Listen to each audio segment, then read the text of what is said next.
What's going on? I normally do a show for the tryhards, the sweaty tryhards, but I got to tell you, when it comes to PGA Best Ball, it is the sweatiest of the sweaty tryhards. I know that this will get like half as many views as all my other videos, but I don't give a shit because I think that PGA Best Ball is the nuts, and I'm going to continue to help it grow any little way I can. Plus, there's a huge edge, right? Everybody bitches about DFS being hard over on DraftKings. Well, let me tell you, Best Ball right now, it ain't hard, right? People are like, I don't know how to do it. What's up, new guy? I'm the Degenerate75. I am a PGA DFS content creator who focuses on DFS and apparently Best Ball and is here to help you get a little bit better at it. I'm not going to give you a ton of picks. Actually, I'm not going to give you a single pick, you motherfather. But I am going to help you learn how to do this more efficiently and to do it in possibly become a profitable player. If that sounds interesting to you, hang around for, I don't know, I'd probably get this done in 15-20 minutes, and maybe you'll enjoy it. If you like the cut of my jib, come check out this schedule right here. I do my course preview show every Monday. I do the emergency stream, mainly for DraftKings, but I also talk some weather and stuff in there that can be useful for pick'ems and stuff over on Underdog. And of course, I do the Showdown Hoedown, which we mainly focus on DraftKings, but I think is super applicable to Underdog drafts as well, okay? And if you don't know, big guy, my channel's 1 year old next week for the PGA Championship. Wearing the hat, very special memories. So come check it out. I'm going to be giving away lots of money because if you don't know the big guy, he's not a poor brother. Okay, let's get into it. If you don't know, Best Ball is back, okay? Best Ball, surely you've heard of Best Ball, right? If you haven't, Best Ball's this. You draft your guys, and they just, and Underdog automatically plays your best plays, right? So it's kind of like season long, but you don't have to like go update it every week, and you don't have to do waivers and all that annoying stuff. There's no trades. You draft your team, which, let's face it, is the most fun part, and then you're done. They did it back before the Masters, and it was called the Albatross, right? And it was awesome. It overlaid, so there was plenty of money to go around, and it goes for all four majors. After every major, there is a cut down, and a lot of people missed out on it. Well, don't worry. The Albatross Returns is back. Okay, as you can see, the last three majors, they're doing another one of these, and that's what we're going to be talking about today. Is this major Best Ball that Underdog is offering, and it's fun AF, and there are huge prices to be had, right? Here is Underdog's website. You just go right here to home, and you see it right there. The Albatross Returns, $10 per entry, $250,000 guaranteed. First place is a smooth $50,000 up top. I wouldn't mind $50K, right? Not bad for $10. Give you a good sweat. It's a way to play the majors and do it a little bit differently, right? And I'm here to help you draft a team that will not suck. But you see this little promo code right next to me right here? Degenerate75, all caps. If you do that, if you use that, you will, on Underdog, when you sign up, or, get a friend to sign up or something, you will get a $100 match deposit bonus on your first $100. $10 to $100, you will get a deposit match bonus. You can't beat that. So you go put $100 on there, it'll give you another 100, so you can draft 20 of these lineups for $100, which would be all kinds of fun. Oh, and here's the best part. If you use my promo code when you do it, I will give you all the way through the PGA Championship free over on my website, which will have all the tools and all the content you will need in addition to what I'm doing here on YouTube. So if that's something that interests you, use that right there. Show me or the editor proof that you did it. We'll get you on the website for the next 10 or 12 days, all the way through the PGA Championship with everything you need to know. All right, let's get going. I have 8 pro tips, and if you watched my first video, they're pretty similar to the first video, okay? This is my Albatross pro tips for Underdog. What is this? Best Ball. PGA Best Ball. Here we go. The first one is know the format, right? The format is pretty simple, okay? You're going to draft against 6 people in your little draft, right? You're going to draft 10 guys, and there's going to be 6 people drafting, okay? In that group, that's who you will play in the first round, which will, of course, be the PGA Championship, right? And you have to beat that group to advance. Only one of the top 6 will advance, right? If you advance, that lineup that advances, or multiple lineups that advance, will all win money, right? You're already in the money if you advance out of that first group of 6. But then there will be round 2, which will be the U.S. Open in June, right? And at that one, you will be placed in random groups of 12 from all the other people that advanced from round 1. In that one, you're also going to have to win that group of 12. If you do that, you're in the 390-person final at the Open Championship, which will be in July. You may know it as the British Open, but it's actually called the Open Championship, okay? So that's the format. You need to build a lineup with super, super high-end potential to win your group. You got to win a group of 6, then a group of 12. Then you're going to be one of 390 people, and you can have multiple lineups, right? You could have 25, 30, 50 lineups in the final of those 390, and you could have a real sweat at winning winning that $50,000. So that's the format, right? We're just trying to survive and advance each major. We got to make it through 2 cuts, and then we'll be at the big final, which will only be 390 lineups in, and that's what you got to know. That's the basic format, right? Rule number 2, pro tip number 2, know the scoring, okay? You got to know that the scoring is a little bit different. If you're somebody coming over from DraftKings or FanDuel and you're used to playing traditional daily fantasy sports, you get position points for winning, for getting second place. None of that applies here. This is all simply about scoring, right? You got to get birdies, you got to get eagles. You want to, of course, avoid bogeys and double bogeys. The Albatross is worth 20 points, which it makes sense. It's called the Albatross. You get bonus points for consecutive birdies. You get bonus points for negative points for consecutive bogeys. So what I'm taking away from this is when there's no position points, I need guys who are A, going to make the cut, and B, who just score. Give me those guys that make all the birdies, okay?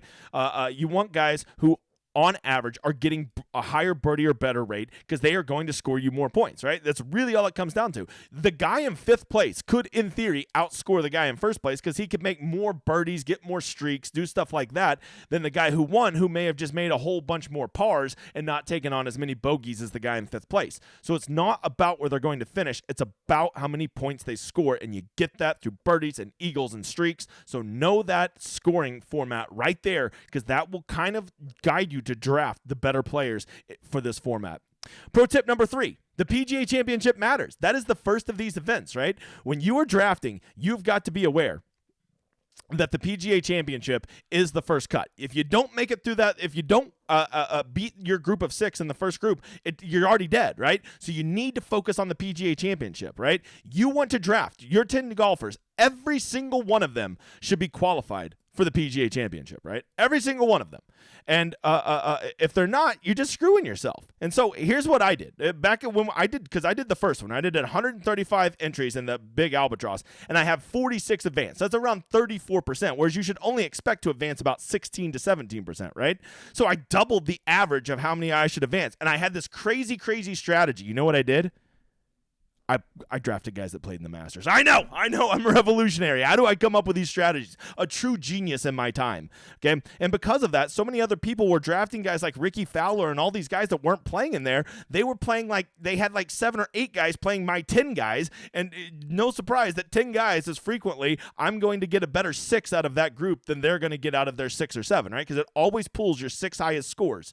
And so because of that, I smoked most of them, and I advanced a lot, right? By following that. So remember that rule. You need guys who are qualified for the PGA Championship. If you're playing guys that aren't qualified for the PGA Championship, but they're qualified for the US Open, which will be the next major after this one, or the Open Championship, well, it doesn't matter because you're never going to see those guys play in those tournaments if your lineup doesn't advance from the PGA Championship.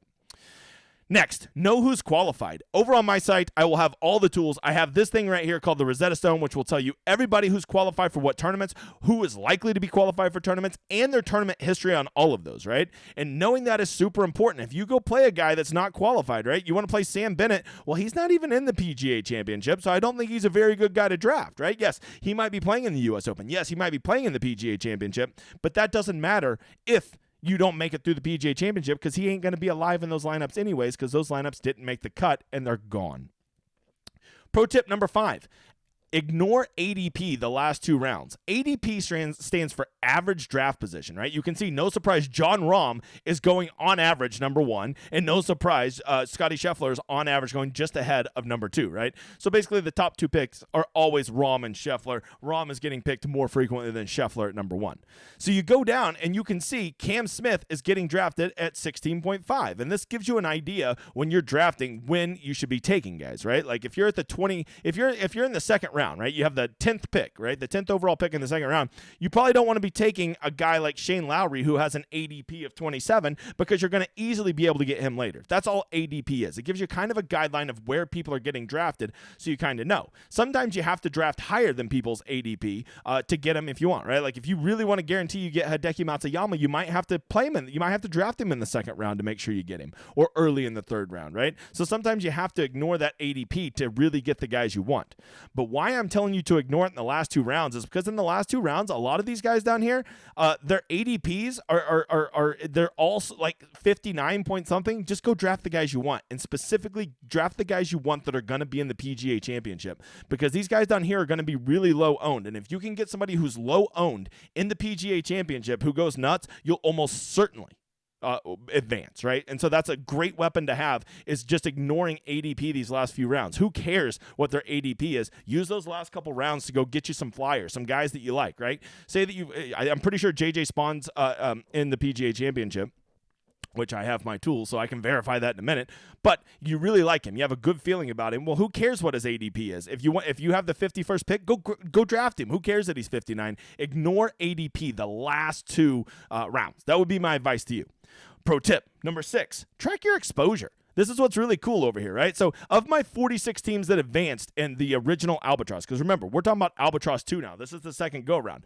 Of my 46 teams, I tracked my exposure. I knew I wanted a lot of Patrick Reed because Patrick Reed's a killer in majors, right? I knew I wanted a lot of Jordan Spieth, and I as you can see, I have a lot of him. Of my 46 lineups that advanced, he's on 54% of them, which is awesome because now he's probably going to be out for the PGA Championship because he's hurt.